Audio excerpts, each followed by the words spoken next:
Hey everybody, what's going on? It is Friday. We're doing a early special show actually. Coco's here with me. How you doing, Coke? How's it going?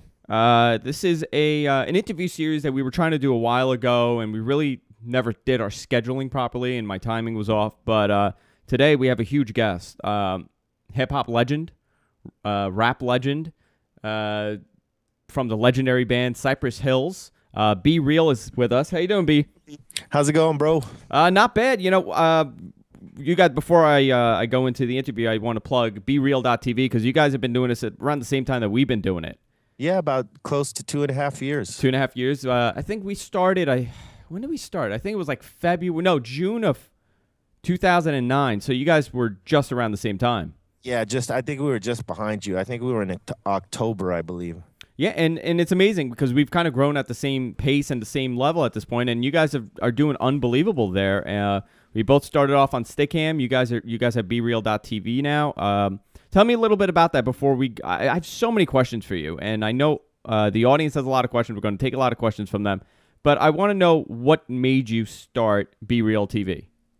Well, oddly enough, one of my partners in another classic hip hop band called De La Soul, Maceo, the DJ, he was doing something kind of similar to what we're doing here at BeReal.tv. Not on the scale that we're doing it now, because we sort of surpassed kind of what he was doing, but. We were having a conversation one day, and he was like, "Hey, man, I got this site I want you to check out, and if you're interested, I want to see if you want to contribute something to it." And I'm like, "All right, yeah, sure. What is it?" And he said, "Oh, well, we got this thing called De La Dugout on Ustream. If you could check it out." And I'm like, "All right, yeah, I'll check it out." And I checked it out, and he was like streaming, kind of like a radio broadcast, but not really. I mean, it's more, obviously it's a live stream. You could see what's going on, as opposed to radio where, Sure. it's pretty much you're just listening to it. It's blind. But I thought it was cool. I thought it was a cool idea. So I started tampering with it through Stickam, actually. And as I was doing that, my partners, Eric Zane and Kenji Fujishima, they came to me and said, "Hey, look, Stickam, is, trying to develop a platform, and they want to know if you're interested in doing this type of stuff." And I started getting into a little bit more, and we did a test run to see if how many people were actually interested in this thing, Sure. if we were going to do some streams. And one of the first streams that we did to test it was our 420 show that we do annually in San Francisco. And without any promotion or anything like that, we got about 16,000 views or something like that. And I mean, that's unbelievable considering you've put zero promotion into it, and you're coming from a music background where everything is promotion, promotion, promotion. Yeah, everything's promotion based, and we didn't really know what we were doing. We had one camera, but the sound was decent, and we had a nice amount of views. So I thought, this could go somewhere. So right about that time, I was going on tour. We were going to Eastern Europe, and one of the guys at Stickam, I think it was Hideki or something, he gave us a phone, one of the only phones that you could stream on at that time. And I took this phone with me, and we did a interview for MTV in Russia or something like that. And with that stream on that phone, that little crappy phone we had like I think somewhere around between 20 and 30,000 live views just off of that phone stream. It's phenomenal. And we got the word about it, because you couldn't really see what the numbers were through the phone. You just knew that you were live. We didn't know the quality or anything like that. And when we heard the numbers about, with that, we thought, man, this would be good to stream our live events. But when I got home, I had an idea. I said, well, really nobody is running their live streams like a network, other than, the huge sites like Stickam, Ustream, Justin TV, live stream, Sure. and all that stuff. So I thought, if they're going to build me a platform, I want to make it like a radio platform, but obviously, with the video content, because it all has to be live. So one by one, I started creating shows. Which the first one was our flagship show, the 420 show, which we do Monday through Friday at 4 p.m. Which I actually, by the time I think we finish up certain days, you guys are starting, and I'll always watch it, and I love the news thing that you guys do. It's interesting the spin that you put up because it's not just music, Right. and you kept true to almost it's this voyeuristic view, much like what we do. We stick to a radio platform. Growing up in New York, I was a big radio fan. You listen to Howard, you listen to Opie and Anthony. This is what you're used to. And I wanted to keep true to the radio platform where a lot of people are leaving that. And a lot of musicians and celebrities are leaving that, and they're just doing, a single camera on a couch, and they're just talking to the audience. But you've built a broadcasting network. Yeah, the thing was, I seen people doing that, and I seen how celebrities were getting into it, and they would get on their page and stream, once a week or once a month or once a year, and I thought that would be a waste of a platform, and I looked at this like a voice. This is very much a voice to voice your opinion, to, express whatever you want, or to teach people about certain music that maybe they never heard. And one of the things that we wanted to do was do a radio format, but obviously, with different content thrown in there. So with the 420 show, we sort of built it up. Before it was just us talking over the music, and then we eventually implemented the news stuff, and then we implemented the top tens, and then the video and stuff like that, because we wanted to give people more than what radio does. We wanted to give them an alternative. We realized that what we do at the 420 show is talk radio, but we also give them other content so that it takes the break from the monotony of the talk radio aspect. Because I used to do radio myself here in Los Angeles on 92.3 The Beat. We had a show called the Soul Assassins Show, which was the first Soul Assassin radio show that existed. Now Muggs does Soul Assassins Radio with Shade 45, and he also does his Soul Assassins show here on Thursday nights. And we basically took that experience and brought it here, and then I started looking to other players that helped build the Be Real TV content, which was Julio G with Westside Radio, who was doing radio here for maybe close to 10 to 15 years, maybe longer. He had the most experience out of all of us, and he brought Westside Radio to the forefront. Well, even with music, because you guys also play music, it's not just talk format, which is a really interesting part, because when you look at what radio's become, it's all music now, where even the stations, even in New York, let's say the hip-hop station like Hot 97, a lot of the talk has gone away. Yeah, there's no interaction. Yeah, I mean, and you're looking at pretty much, I think Los Angeles has a little bit more talk radio than New York. New York has nothing at this point, but you guys implement the talk aspect and the musical aspect, but it's not just hip-hop music. You guys have hip-hop music, you guys have electronic music, so it's a blend, much like Cypress Hills and what you guys have done with the sound. Yeah, I mean, we wanted to give people a good variety of music. We know that at our base we play a lot of hip hop music here, but we wanted to introduce people to all different sorts of music, whether it be electronic, whether it be, old school 80s funk or new wave, classic rock, anything like that.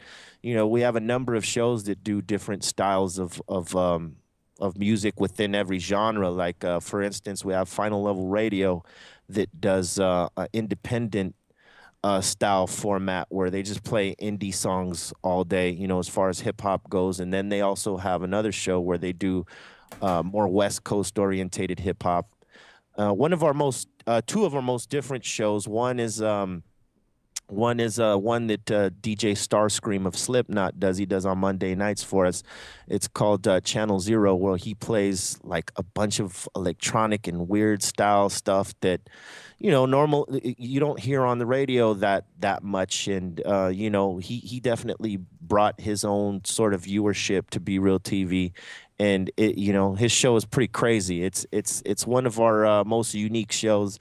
And it's not so much hip-hop as all the other shows. And then we have another show called Poor Kids Radio, which is based off mainly punk rock and metal and stuff like that. So we're trying to give like a wide range. Most radio stations, they play one or two genres. It's hip-hop and R&B, or they'll play rock with a little bit of classic rock, or they, it's standard format stuff, but we try to give people all sorts of different things. And you know, as of now, we're looking for different content as well that's outside of music, so that, you know, it's not so much music taking up all of our broadcast time, but we want to do some unique things that maybe are a little bit away from the music, and give people a really big range of content to you know, pretty much intake throughout the day. You know, yeah, I mean, the final goal, obviously, for you would be to be a 24/7 or very close to that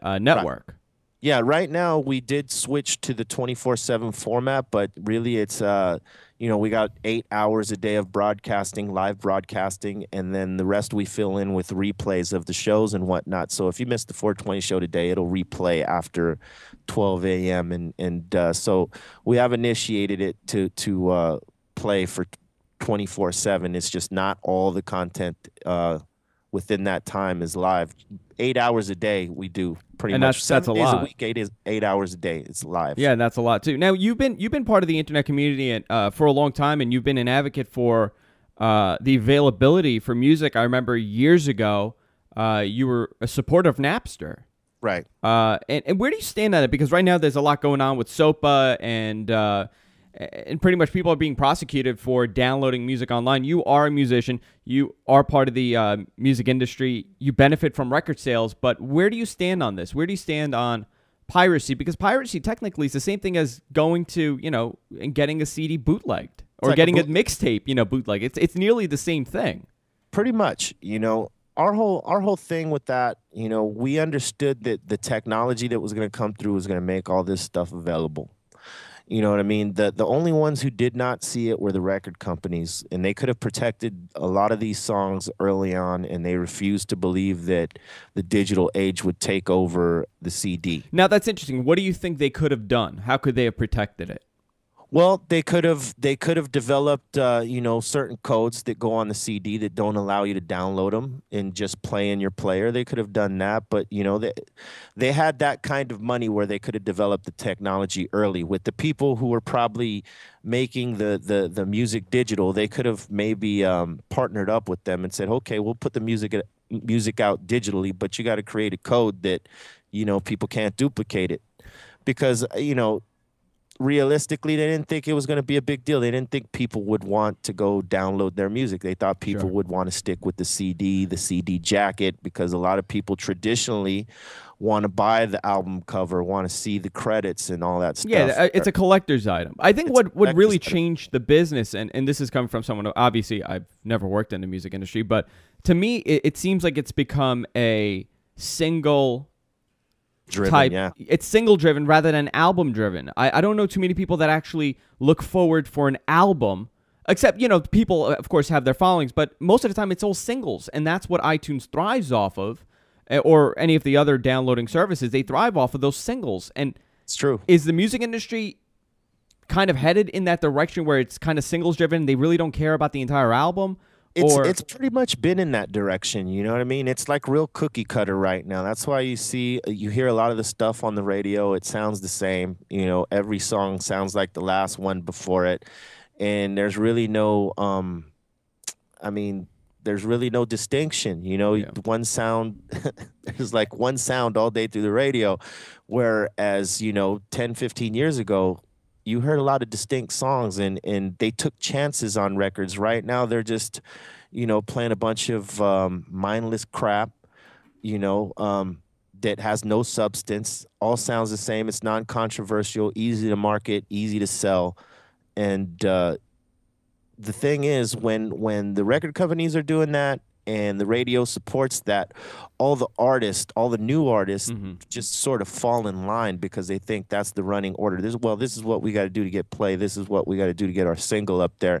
And they stop worrying about how good the album is, what kind of quality that album is, because they've made it a singles driven market. When we were, doing our thing back in the 90s, and, you know, we're still recording to this day, and we went along with the mindset that the album had to be the most important thing. Sure. You know, and we still, you know, and you guys came up in a very interesting time. I mean, you're talking the early 90s where hip hop was just exploding. I mean, between let's say 90, 91, 92 to 96, 97. I mean, that to me, growing up in that generation, that was the music. They call that the golden era of hip hop. To me, that of course, I mean, to me especially. Go ahead, Coco. No, I was gonna say that's when it was still significant. Yeah, actually for sure. Something. Yeah. People made quality shit for one. Sure. Number two, there was a lot of substance, a lot of creativity. But why do you think it was like that? Why do you think? I mean, your generation of hip hop, and you're coming up. And first of all, you guys had one of the most original sounds, even still to this day. I mean, the sound that Cypress Hill had can never be replicated, and I don't think anybody would be able to do it to that level or to that success if they even try. Well, people forgot how. These new producers, they never dabbled in that style of production where you sample and chop it up and create layers of music. Now these days, it's the simple 808 clap and some keyboards over it. And that's that's your fucking song. Yeah. And it's sad because the quality of music. I mean, record sales are people are still as successful as ever. Musicians are making more money than ever because the industry's kind of changed, and these companies, rather than just putting out an album and you going on tour and doing Europe and going to South America and going into Asia, people are able to benefit off of the merchandising deals and the back end deals and this deal. While you guys didn't have that, you guys actually had to go and do all these festivals from beginning to end, so you could have your name out there. Yeah, pretty much, because we weren't a big radio group, we weren't a big MTV group. We got a couple songs on there, but those songs helped propel us, to a place where, we had enough spotlight on us to now, convert people through our live show. So we made it the grind to go out and do every show that was good for us to do, whether we were getting shit money or whether we were getting good money. Because the whole thing is, you could make a great record, but if you have no live show, your money is limited. So we had to emphasize on creating a live show that backed all the music up, the energy in the music, and the energy in the live show. We created a reputation through that. So, people kept calling us, our name grew, and we were able to market ourselves through our live shows, sell our music through the live shows, and create Cypress Hill fans through that. Maybe people never heard of us, and we're opening up for Metallica or some group like that, on that level. But the longevity that you guys have had is phenomenal. I mean, the first album came out in 91, first mainstream album you guys put out, Cypress Hill. When that album came out, what did you expect from the industry? What did you expect from the listeners? Did you, when you guys finished that album, did you know it was going to be a hit, or were you just saying, you know what, we're going to cross our fingers and hopefully people will see what we see? Well, we knew we had something good and we knew we had something different. What we didn't know was how people would react to it. The first album, when we dropped it, it was a little slow going, at first. It took about 6 months before it got any movement, because when we released it, we released a double A side single, which was Funky Phil One and How I Could Just Kill a Man. Mm-hmm. And Funky Phil One was chosen to be the first song that we made a video for, so that would be the lead single. But the idea was to keep it a double A single, which meant that if the DJs wanted to, they could flip the other side and just start playing the other side, video or not. And so with the first single, Funky Phil, when people were kind of liking it, but they didn't know what to think about it because it was different type of flow, different type of sound. And then DJs started playing Kill a Man. And it got a lot of mix show love, and then it started getting some momentum through that song. And then somebody that was putting together the movie called Juice that featured Tupac, that was his first movie. They decided to use that for a pivotal scene at the end of the movie. And, that alone right there sort of like, it took the song that was already like on the bubble and blew it up. I mean, we went to go see the screening for it. And when the song came on, everybody in the theater got up and started dancing to it and shit. And we were like, whoa, this is some different shit. Well, right you here. knew you had something there at that point. Yeah. Then they pulled us off the road immediately to film a video for it. And once we filmed the video, MTV Raps, when it was still around, pretty much, saw fit to help us in our movement to, reach for the top. And thanks to Ted Demme, rest in peace, who believed in what we were doing. He fought for our video because the content of what we were talking about was definitely not along the MTV criteria. It was a little bit too controversial. So, Ted Demme fought for us, and our single was added. I mean, our video was added, and it all took off from there, man. We started getting more visits to MTV, more hype. People were talking about us. All the content we had on that first record was controversial, but we did it in a way where we weren't pushing it down people's throats. It was what's interesting? At that time, MTV had shows like Sex in the 90s, and they had all those, it was cutting edge stuff. But when it came to a lot of music videos, predominantly hip hop videos, they deemed it a little too rough for MTV. Well, the theory is that hip hop comes from the street. A lot of it does come from the street. It used to when it started. It came used from to, the street. yeah. So you have all these kids that come from these dark places talking to middle American kids, and kids that maybe aren't doing so bad. Maybe their parents are well off and whatnot. And this music had become influential to not only the kids that where you make this music from, not only kids in the ghettos and in those places, but it became an influence in all places. And I think they got a little worried about that. The politicians definitely got worried about that. And MTV, having to deal with their share of politics, had to ride a fine line because they were trying to become a big network like, say, NBC or CBS. And that's or what they've become. They replay The Hills over and over again, 24 hours a day, and there's no music anymore on there. And they've achieved it, and they left music behind, and that's what built them. It's funny to me that they call it music television, and there's no fucking music. Nothing. I mean, MTV2 at one point had music, and they didn't have it. Now they have like 3 MTV channels, and none of them have music. I think they have like MTV Jams now, which is they got MTV Jams and MTV Classic, but you have to have a certain package for your Direct TV or some shit to get it. And, they offer the music channel of it, but it's ridiculous, man. But it is what it is. Their aspirations were to become a big network, and they did, but they left the music behind, which is what built that network. So one of my friends was a big fan of Black Sunday, and I remember as a kid he got Black Sunday and he would just play it over and over again, that album. And to me, like, that was a important part of that era. 93 the album came out, Insane in the Brain came out, right? And that's obviously, when you say Cypress Hill, people that don't know Cypress Hill know that, right? Do you ever get tired of doing that song? Now, people ask me that too, and I know artists that get tired of playing their songs. This song doesn't fucking define me. I don't want to be playing it my whole life.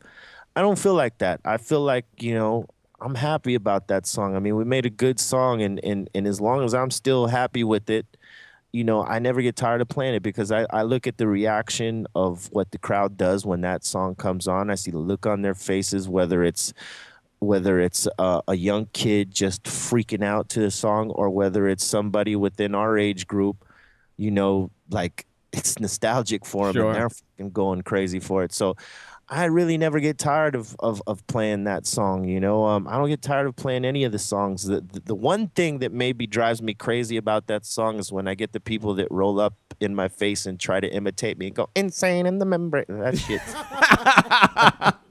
So you're walking down the street, some guy just goes and it's like, "Hey, Insane in the Brain." Oh yeah, man. Yeah. Oh my God. Yeah, it's a fascinating thing how people. I just can't imagine that. You walking down the street, he's like having a drink, he's in a restaurant, some random guy comes up and he starts singing a song to him. Oh yeah, or if I make eye contact with somebody and they're like, "Hey man, this guy, that looks like that dude." And then I just keep walking, and then in the background I'll hear "Insane in the Membrane." I'm like, oh shit. I would just start running after them, see what they do. Be real, chasing them down the street. It's like I'm trying to be anonymous, man, and they just blew my fucking spot up. But it is what it is. Maybe I'll start walking around with the wig and shave my face, see if you could do that. anonymously. So you guys went on hiatus for a little bit, a couple years, the band, and recently you guys have started working on a new project. Right. It's an EP. It's Cypress X is the project name. I'm guessing, right? It's a Cypress Rusko. Cypress Rusko. Yeah, it's a collaboration with us and the dubstep king Rusko, and it's a 6-song EP. We're very excited about it, man. We've always prided ourselves off of doing something different, that people wouldn't expect from us. Like when we started doing the fusion between hip hop and metal and whatnot. That was something controversial for us at the time. A lot of people, why are you doing that, man? That's, you're killing the music, you're killing your style of music and blah, blah, blah. And we're like, well, man, we're artists, man. And when you're an artist and you have a passion for trying to create something different and do something that nobody else is doing, you take chances, you gamble. I mean, it's a straight gamble. People are going to love it or hate it. The worst thing, though, is that if people just don't even react to it, like they don't love it, they don't hate it, they don't feel any way about it. So here's the interesting thing. I was reading about it, and people were saying, how is that going to sound? You're mixing, it's, a lot of people, a lot of the, I guess, online commenters were saying, a lot of people were excited for it because this kind of identifies Cypress Hill. I describe this as the Wild West of what we're doing. Mm-hmm. We're the pioneers of this industry because nobody's really doing it to this level. Nobody's really taking it and going online and saying, you know what, I'm going to develop content and I'm going to develop good content and I'm going to stick true to what I want, which is radio, and I'm going to deliver it to the audience. I mean, right now there's 1,500 people just watching on Stickam that you would not be able to reach out. And these demographics, you would look at it and say, you know what, when you talk in terms of radio, you're getting in a lot of people's cars and you're getting into a lot of people. They're able to listen to it, but this is such an isolated demographic where this is more value to an advertiser than it is. I believe so, and it's more intimate, and in the interaction aspect of it, man. I mean, you can't buy that, in radio. The fact that you can interact with the people in the chat rooms and whatnot, and if you should have guest cams, on your format. The interaction between you and those guests in the cam. I mean, radio doesn't have that, man. That's why shows like GFQ, sites like GFQ and BeReal.tv, they're unique. They're at the forefront of this frontier. You know what I mean? And the fact that we're blazing the trail for everybody else to follow. I mean, that's. I think GFQ and BeReal.tv are in a great position. Both extremely different in what we do, but very entertaining, great quality, and informative, and an alternative to that bullshit that they give you, on radio. Well, I mean, radio is free, but so are we. The Queens is my street cred, actually. Yeah. I could say that I'm from Queens, but people don't know I'm from the other side of Queens where I'm nowhere near. That's anything. Actually, Muggs, which is our producer and our DJ in Cypress Hill, one of our founding members, he is from Flushing, Queens originally. You know what I'm saying? This is Flushing. I mean, Coco's from Flushing. I'm in Bayside, but Flushing is it's like the next town over. It's like right over, yeah. Yeah, listen, I could say that LL Cool J lives a couple blocks away from me. Does he really? Yeah, he lives a couple blocks away. A lot of cool people from Queens, man. One of the pioneer towns of hip hop. Hip hop, yeah, the Bronx and Queens. But it is interesting. So I do want to talk about hip hop for a little bit with you because you are a veteran. Is it weird that you are now like the old school at noon we have here in New York on Hot 97? Is it weird to hear your stuff on there? It is sort of weird. You know what I mean? Because you think old school, you're thinking like Rakim and yeah. Well, we're the third generation old school now. You know what I mean? You had the generation before us, which was, Rakim, Big Daddy Kane, Public Enemy. KRS-One. KRS-One and the Beasties and LL and all those guys. And before them, it was like Melly Mel, the Treacherous Three, the Grandmaster Flash and the Furious Five, and Double Trouble, and, I mean, the Cold Crush Brothers, Fantastic Five. I mean, there was a list, Sugar Hill. those were the first generations, and then so we fall into the third generation along with Wu-Tang, Red and Meth, Tribe Called Quest, De La Soul, and in groups of that nature, Naughty by Nature and whatnot. We're like the third generation old school now, and the next one will be Jay-Z and Eminem and all them all them cats. I mean, Jay-Z's actually been around for a while, so he'd probably be bumped up in our school, but like Eminem and the Lil Waynes and the guys like that, they're at the school right after us. So we'll be pushed behind and they'll be the old school next. And I'll tell you, there's a big gap between your generation and the current state of the industry. Yeah, there's a big difference. I mean, there was a total change. Oh yeah. In the generation prior to you, how did they view your type of hip hop? Because a lot of people in your group right now view the hip hop now as not really true to what it was. It's kind of lost its originality. Yeah, they don't even look at it as hip hop. They look at it as rap music, where our generation was still like hip hop, based off the sample, based off of, the cutting and scratching and the cadence calls and all that stuff, where and the substance and the content. It was based off of friendly competition. Now it's just, all that shit is thrown to the wind. Is it upsetting to you because you've kind of pioneered the way for these people to be able to do what they're doing in a way? If it wasn't for the success of your generation, they would probably not be here. Do you feel that it's kind of upsetting to you because it's almost become a circus at this point? Yeah, definitely is a circus, man.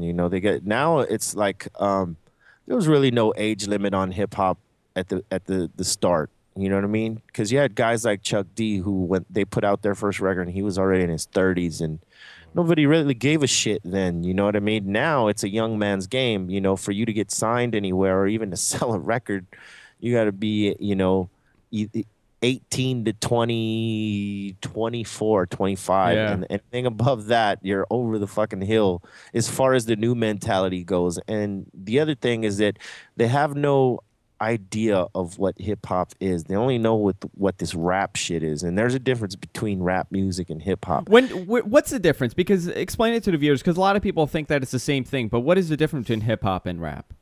Hip hop is the whole culture. The graffiti culture, the dance culture. From the breaking and popping and just the dances that you see.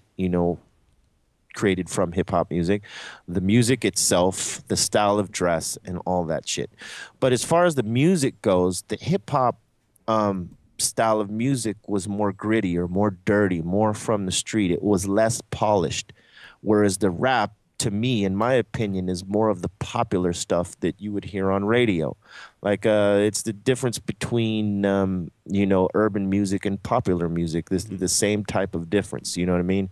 Within rap, you have your popular music that's going to top 40 and top 20. To me, that's rap. That's not hip hop. You can't define those songs as rap music because it's not. First of all, most hip hop, you can't define that as hip hop music because, most hip hop music, real hip hop music, has substance. There was a message underlying in there, whether it was political, whether it was street gangster shit, Sure. whether it was on sexual based content, like a lot of the stuff that Salt and Pepper did, where they were trying to teach girls, about that whole, But you know what it was? It was cutting edge. It was extremely cutting edge. But it's not just hip hop music that has suffered. I mean, you look at rock music for an example. Yeah, same thing. Rock music has fallen apart at the seams, where you have these unbelievable bands, and I'm sure the same thing is going on in hip hop too. Unbelievable artists that will never ever be discovered to the mainstream because they are just not fitting that cookie cutter mold that the record labels want at this time. And it's upsetting. I mean, as someone that's a fan of music, it's unbelievable when you compare what we had in the 90s. And I don't know if it was the time because everything was new. Everything was extreme. When you look at radio, that was the birth of the shock jocks for the good and the bad. You look at hip hop, that's when you had the East Coast, West Coast stuff. You had unbelievable artists like Tupac and Biggie putting out unbelievable record after record. And then with rock, you had Metallica, you had Coco. Well, you had the whole grunge movement. The grunge You know, movement. Alice in Chains, Yeah, Soundgarden. great music came out of that Exactly. movement as well. I mean, in every category, as far as music went, great music came out of it. So possibly and sadly, it might have been the times because nothing like this had happened already. You know what it is that the music got watered down by fans that became artists. Yeah. that's just the reality of it. And I'm not trying to be disrespectful to a lot of bands and a lot of artists out there, but that's just the fucking truth.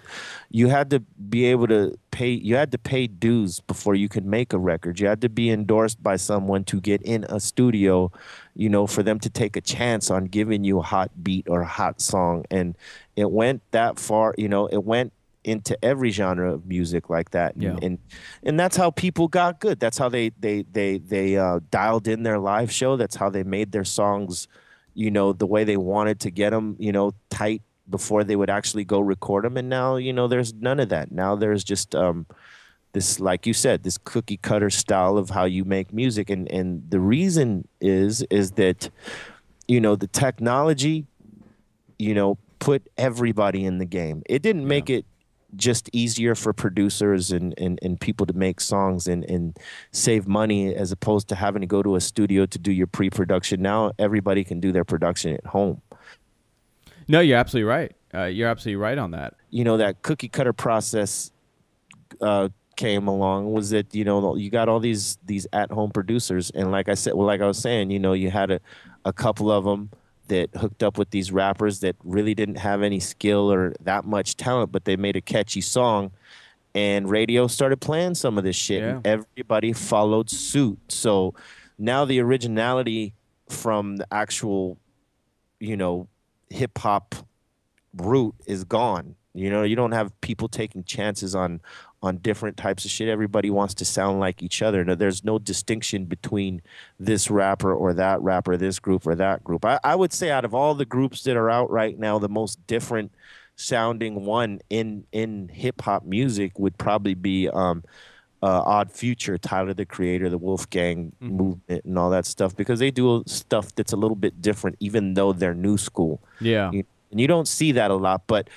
I think if a lot of rappers came at that angle, and started to create these different type of movements instead of trying to sound like each other, you'd get that feeling that hip hop, that whole flavor is coming back. But you really can't get it that way till the radio starts actually supporting. Who knows if it's going to happen. And I really thought satellite radio was going to be the answer.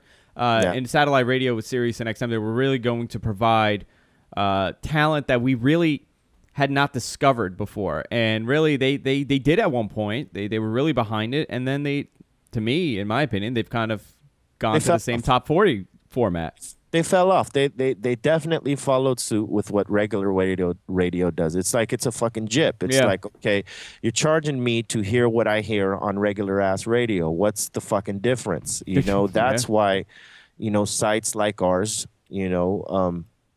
we give you that option. We're not playing the same top 40 that these guys are playing. I mean, we're on a different scale, obviously, in terms of audience base and whatnot, but we are the alternative. And I believe what we're doing, more people are going to, try to jump on the style of broadcasting that we're doing, once it really gets out, because we haven't really promoted and marketed BeReal.tv out there like that, because we want to sort of dial everything in. But, in a minute, they're going to realize that guys like us, GFQ and BeReal.tv and some other, sites that are kind of doing what we're doing, they're going to see that there's that alternative, and they're going to get tired of paying for that bullshit, where they promise to play different stuff than what the radio plays.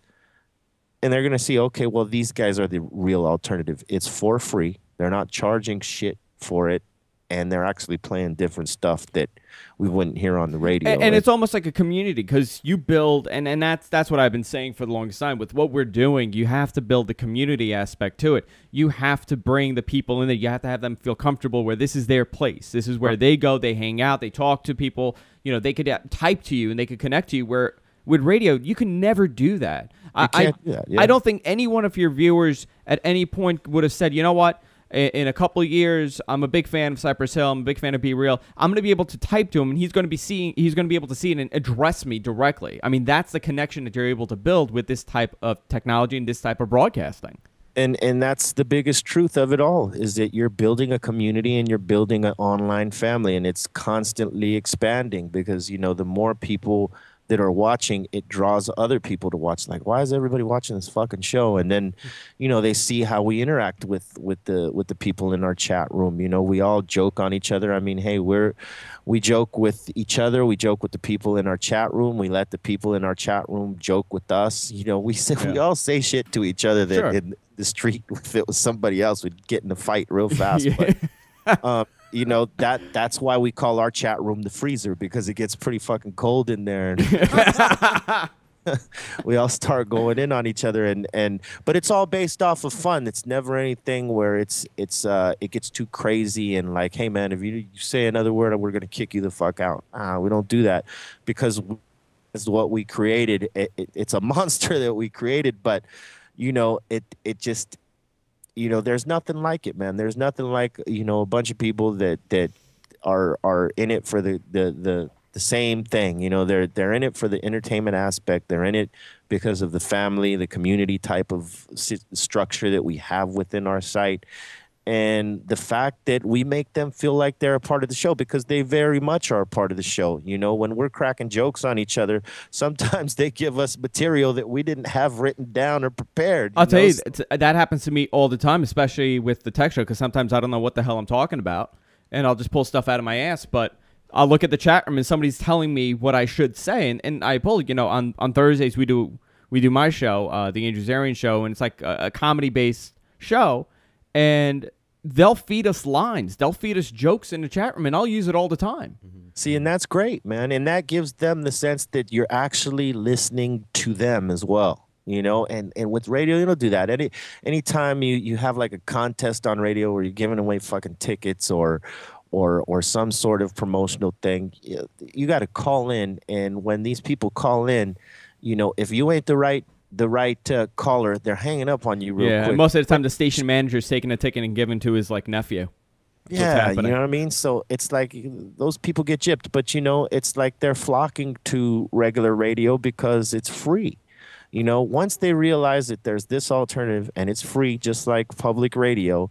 If Cypress Hill came out today, do you think you would have the same level of success, less success, or even more? Well, I think it depends. It depends, because in today's music, you know, a album like that, who knows? Because what radio expects and what the average consumer expects, because of what radio is putting out there, and what MTV and all the other related, you know, video programs put out there, it's all sort of the same crap. So it gives you a small window of opportunity to come out with something that different. You know what I mean? It might have. It just, I think it depends how you work it. Because I think if you have a good product, you know, in this day and age, you just have to think out of the box on how you're going to market and promote it, because the way that we used to doesn't work anymore. You don't do in-stores anymore, and nobody shows up to the in-stores. There's no Tower Records to go to. That's the problem. There's no in-stores to go to. Everybody's buying the music digitally, so the presence that you would have, like going to do an autograph signing, those are very minimal now. So what you would have to do is at your concert, do a meet and greet and try to, you know, smooth people over there and whatnot. But I think, you know, our music for that particular album, you know, our first album, it's definitely timeless, because when we look at a lot of the new fans that are in the crowd when we do our separate shows, aside from the Cypress Hill Smokeout, because the Smoke Out is comprised of a bunch of different artists, different genres of music and whatnot. But when we go and do something that's independent of our Cypress Hill Smoke Out, we see the age differences in there, and we see the young kids like at 16, and so our demographic goes from maybe 13, 14 up to like 40. And that's unbelievable, right? The fact that you're able to constantly develop new listeners, and that's obviously, I mean, that's the internet. That's 100% the internet. It's definitely the internet for sure, because I mean, what other aspect out there can they find you through? And that's the good thing about the accessibility, is that if radio is not playing you and your video ain't getting played, there's so many outlets for you to put your music out. It's just about you getting the word out where to find it. So like if you had a video, whereas thousands of groups were getting these budgets to make videos that were not going to get played on MTV or BET, because like radio, there's only so many slots that you can put a record or a video in rotation. And most of those slots are fucking paid for, no matter what they fucking tell you.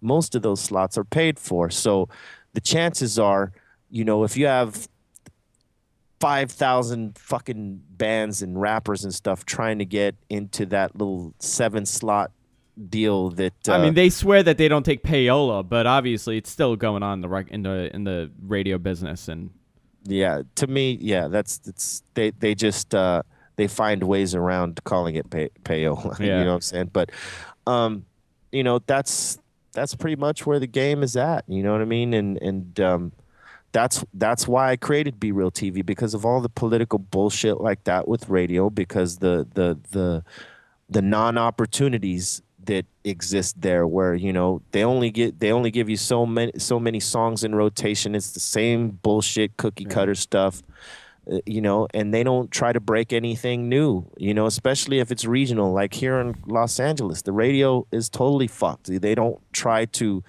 nurture or blow up anything that comes from, this part of town. They play everything else. They play East Coast music. They play, down south. They play a bunch of dance crap, which is cool with me. I'm a DJ. I spin it all. But they don't break records anymore here. And, we wanted to give people an opportunity, to get their records out, to possibly get some ears on some new music and see how they feel about it, and try to create something different for them, man, because a different format, because the format that radio uses, it's not working anymore.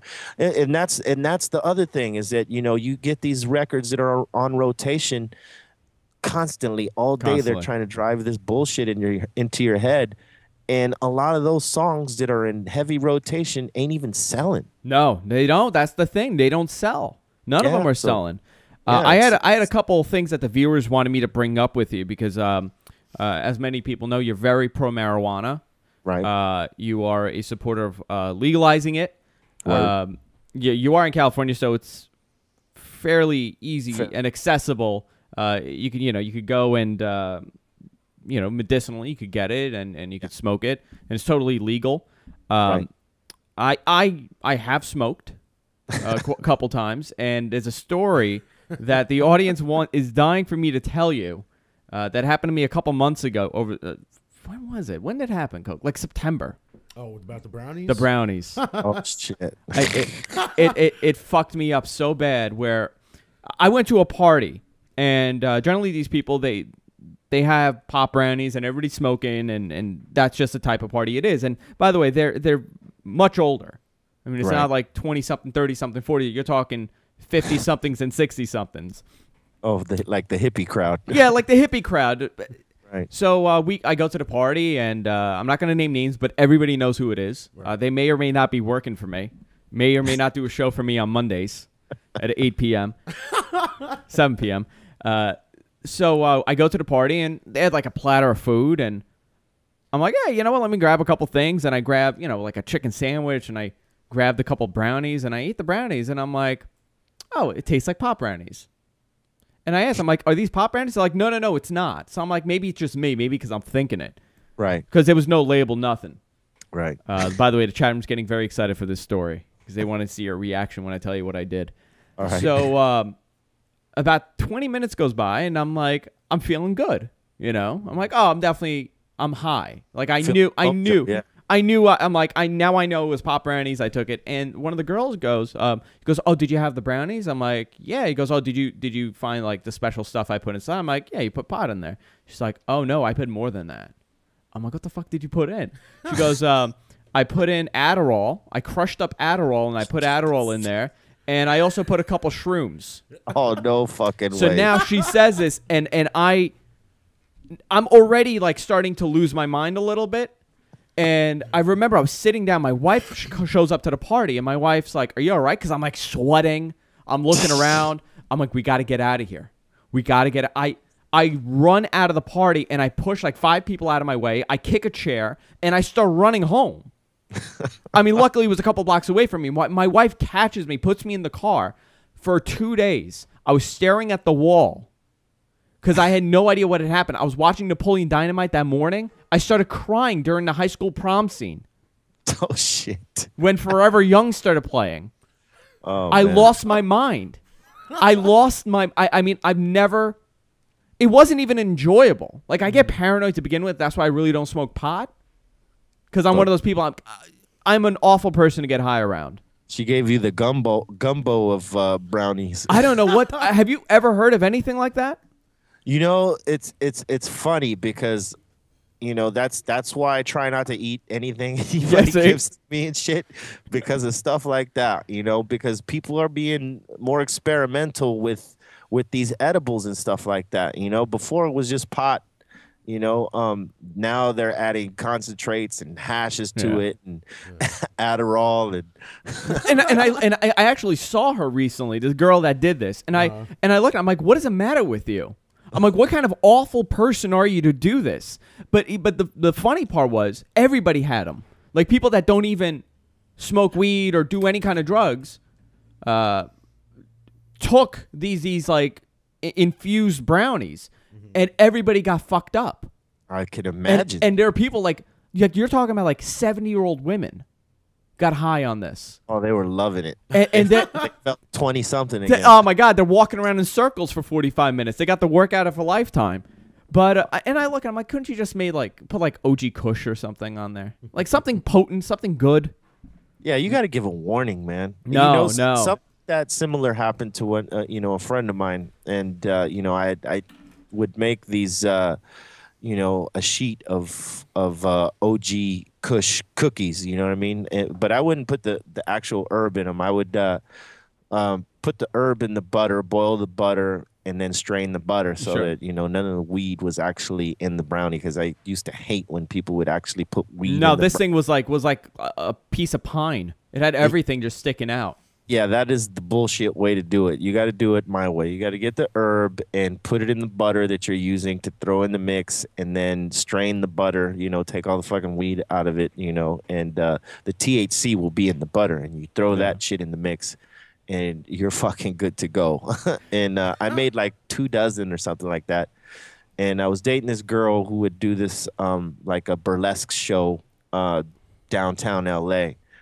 And so one day, like I had my friends meet me down there, just to support the show and whatever. This was probably like 15, 20, close to actually 18 years ago. Are you talking about, are you talking about the famous? Yeah. Okay. I went to go see that, right? And one of her friends sees the cookies, just in the bag. I didn't label it or anything. And he just starts going through. And he's like, man, these fucking cookies are good. I'm not even paying attention to what he's telling me, Yeah. And does he actually think they're like real cookies, or? Well, he knew they tasted a little different, but there was no weed in them for you to chew and to be like, oh shit, there's weed in there. You're walking around with a bag of cookies just for the fuck of it, right? So then he goes, man, those fucking cookies were good. I ate 12. I said, you ate 12, bro? And he's like, yeah, why? I said, oh man. I'm like, you are fucked. I said, look at the tone of the cookie, man. It's green. So the butter was kind of greenish, so it made the fucking cookie green, green chocolate chip cookie. Get it? You know what I'm saying? And he's like, oh my God. And for 3 days after, he could not go to work. He was Yeah. a fucking wreck. Oh no, it fucks you up. I mean, if you, I remember my 16th birthday was probably the first time I smoked pot, and I lost my mind. And I came home. I was supposed to sleep over at my friend's house. They were having a big party for me. I came home 2 o'clock in the morning. My mother goes, "What's the matter with you?" I'm like, "I'm not even gonna lie to you. I am fucked up." And I just went to my bed. She never said anything after that because I was honest. At least she was, understanding. Yeah. Man. I mean, she knew by the look on my face that I was not enjoying whatever happened to me. How could you But here, the funny thing was after I took those brownies by my good friend Lon and Joanna that do a show for me, which I'm just outing them. I don't even care. I had to go to my doctor, my neurologist, because I have a bad back, and I go every month. And it was a thing that they pass in the office where every patient needs to take a drug test to see if they're abusing any medication or if they're. Oh shit! No, that stuff came. So now, like, this is the next day. So this was Saturday. I went to the party. Sunday, I was at home staring at the fucking wall. Monday, I go to the doctor. She's like, "Listen, we need a urine test," and I go and I piss in the cup, and I'm like, "You're gonna have fun with this one." And I just walked away. She never said anything to me. Imagine if you didn't say anything to her, she would have been like giving you a card, like, "If there's a couple people I'd like you to talk to." Yeah. I ended up actually telling her the story because she actually listens to the show, my doctor. Oh, wow. And she found out what happened, but she found it, to be bizarre that these people would do that. That's why I never go to their parties. That's why you don't go to their parties. You and always you're ask smart. me, "Are you going?" I'm like, "No." Yeah. If a hippie is in control of any food or drink, So when are you coming to New York? Are you coming to New York anytime soon?